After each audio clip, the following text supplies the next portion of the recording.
My name's Eric Wielander, welcome to my channel. So Apple just sent me 2 of their new full-size HomePods, and this update adds a faster processor to be snappier in responding to your requests. It has a Thread radio for Matter and smart home networking. There's larger volume buttons, a larger display on top, a removable power cable, and they come in white and the blackest shade of midnight Apple has ever shipped. Now, when these were announced a couple of weeks ago, I made a video detailing all the specs and changes. And one of the things I mentioned in that video is that Apple really seems to be doubling down and emphasizing this concept of using HomePod minis or HomePods paired with an Apple TV as your TV speakers. In fact, with the HomePods they sent me, they also sent a new Apple TV 4K. So I've actually been using a pair of HomePod minis with an Apple TV 4K as my TV audio here in my office. And I wanted to try out then these full-size HomePods to see what are some scenarios where this could really work well in a smart home and where maybe would you want to look for something else? Now, like the original full-size HomePods, these new versions sound amazing, especially when you put them in a stereo pair. And that can lead a lot of people to make it sound like the stereo pair of HomePods is the absolute ultimate audio experience for your home. And for the price, the full-size HomePods are an extremely great set of speakers. Now, you might be looking for me to do audio quality comparisons with the old HomePod or with the Sonos Beam or Sonos Ray that I have or the HomePod minis.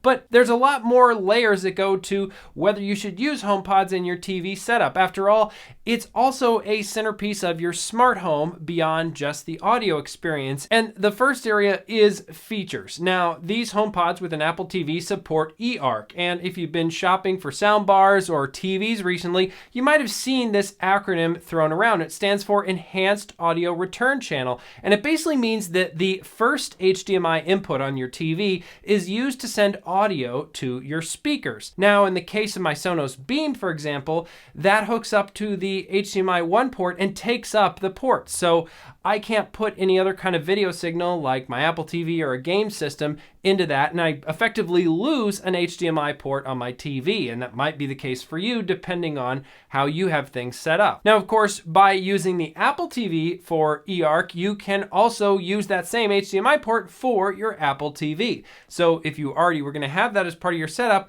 you gain back an HDMI port. And one of the things I was concerned about was audio latency. Now, in trying these full-size HomePods with various movies and content, I've seen no issues with the audio syncing with the TV. And that's even true for my pair of HomePod minis here in my office where I have a Nintendo Switch hooked up.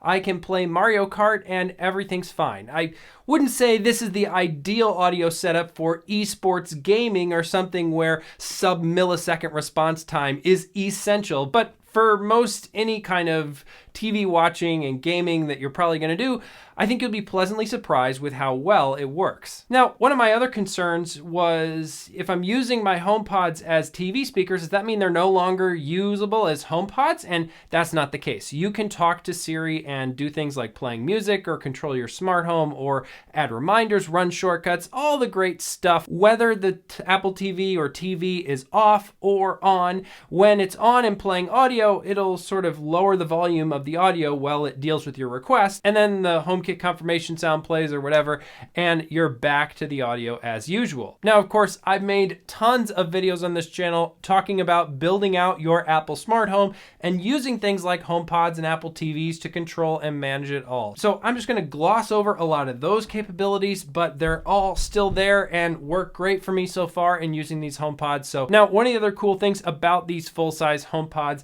is the calibration they do automatically. So a lot of speakers these days, you can do some kinds of calibration, but it might require an app or either some special hardware or some kind of process you have to do manually yourself. With the HomePods, it happens all the time as you're listening to audio. And you can even see this in action if you just move a single HomePod or a pair of HomePods. It'll sort of adjust things after playing a little bit of audio in the new location. And with this new full-size HomePod, Apple's also added a sensor inside inside the HomePod, which is watching how the speakers are working from my understanding. And that's even further tuning the process than just what it always has done, which is uses the microphones to listen to audio coming back around the room. Now, of course, there were some downsides when it comes to features. The first is that you can't really play Spotify with your voice. You have to sort of control it with an app on another device. Now, personally, I use Apple Music, so that really wasn't a problem for me. But something that was a problem for me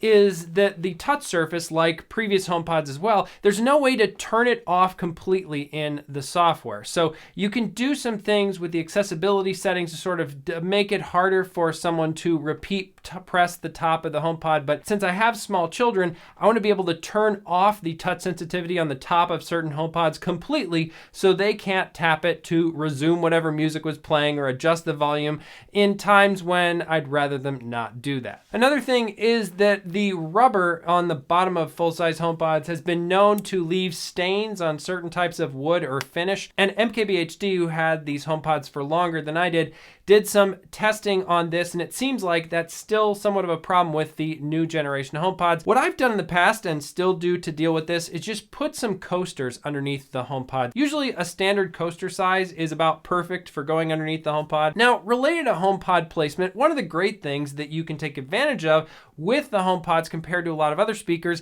is that they don't need to be hardwired to your TV. Of course, your Apple TV is what's hardwired to the television. So that means you just have a little bit more flexibility in where you can place these speakers in your room. And that brings me to another section, which is sort of the physical differences between these full-size HomePods and other speakers you might be considering and how that plays into the experience. Of course, a HomePod stereo pair is two separate speakers. So compared to a lot of soundbars, you're going to be able to get more stereo separation because you can put these two speakers farther apart than a soundbar would be. But a disadvantage is that with the HomePods, you don't have any speakers beside or behind your head to represent rear channel audio when you're listening to something with surround sound, or spatial audio as Apple likes to call it. Now, Apple's of course applied all kinds of computation with the S7 processors inside of the HomePods to beamform the audio with the tweeters around the room, and you sort of do get a little bit of that surround sound sensation of sounds coming from around you, but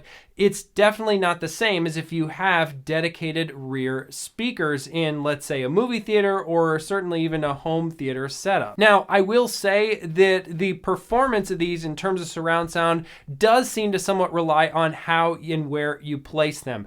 If I just simply moved my HomePods a little bit out more from the wall, as well as out from under my TV, I got much better performance with the surround sound type of feeling than I did if they were smushed right back up against the wall. So if you're not happy with the results here, play around with the location and see what works. But putting this all together, I think there are a number of places in a typical home where this HomePod could really shine, and maybe some others where it wouldn't be the best fit. And I think that, let's say, a living room or even a bedroom, some room where you might watch a lot of TV, but the TV watching is not the primary purpose of the room. Like a living room might be in a central location in your home where you entertain and talk with guests when they're over. And a lot of these rooms as well might not have the best acoustical properties for being a dedicated TV watching home theater experience. And that's where the HomePod's real-time tuning can be very nice to just make the best of a room with, let's say, high ceilings or a hard tile floor or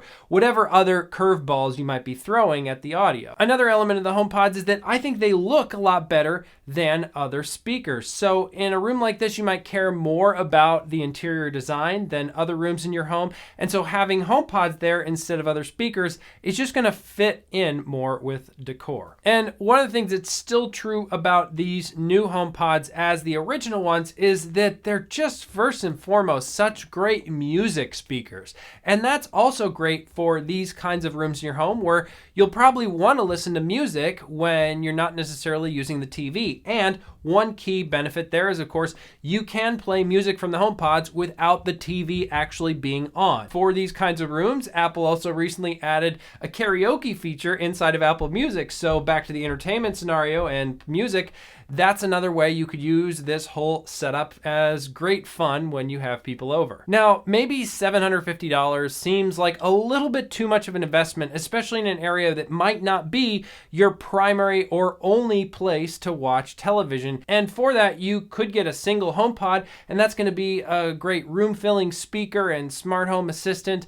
But you could also look at doing a stereo pair of HomePod minis. I've been pleasantly surprised with how well those do compared to sound bars. Of course, you still get the ability to have stereo separation by separating the HomePod minis, and they can produce a surprising amount of sound for their size. And because their size is small, that makes them fit well in smaller rooms. And so you're not going to get the full Dolby Atmos experience and quite the depth of sound that you'll get with full-size HomePods, but I think it still could be a really great setup, particularly if your room is a little smaller or maybe your budget is a little tighter. Now, there's one main case where I just don't see the HomePod stereo pair really adding up as the ideal option for you, at least with what Apple has right now. And this starts with a little bit of a backstory on my experience. So before the HomePods were ever really an option to pair with your TV, I went out and bought a Sonos Beam Gen 1, and that was a great upgrade from the internal speakers in my TV.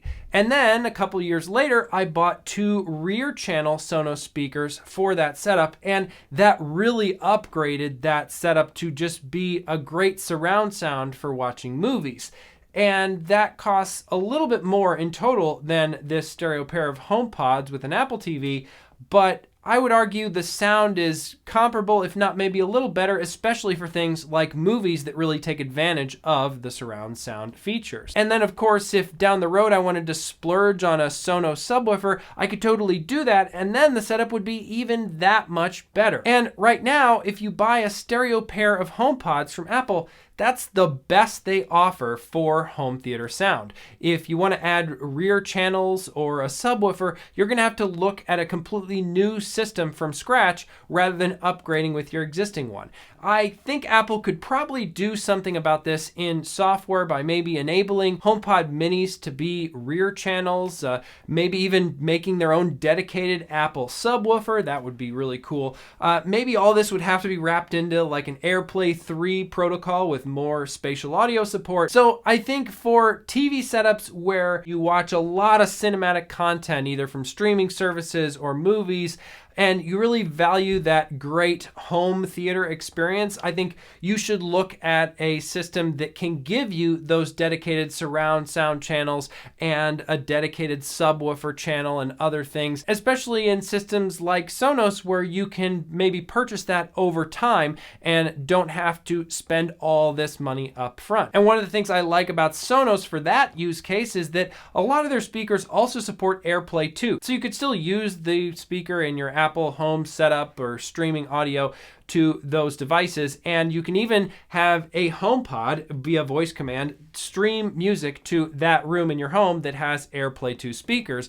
I do it all the time with some of my Sonos speakers and it works great. So we'll see if Apple adds any potential upgrades in this category in the future. In the meantime, I really think they've done a great job solving for the very common living room sort of generic TV watching experience and just making the audio in a scenario like that sound really good, especially if you also want to use that setup for listening to music. Now, this channel, of course, talks all about helping you build an effective Apple smart home. So if you want to learn more about that, I've linked a playlist here on the screen to help you get started. If you're into Mastodon, I recently joined there and I have all my social links down in the description below. Subscribe to this YouTube channel if you aren't already. Thanks again so much for watching, and I'll see you in the next one. Intercom to living room. Please stop stomping. It messes up Dad's video.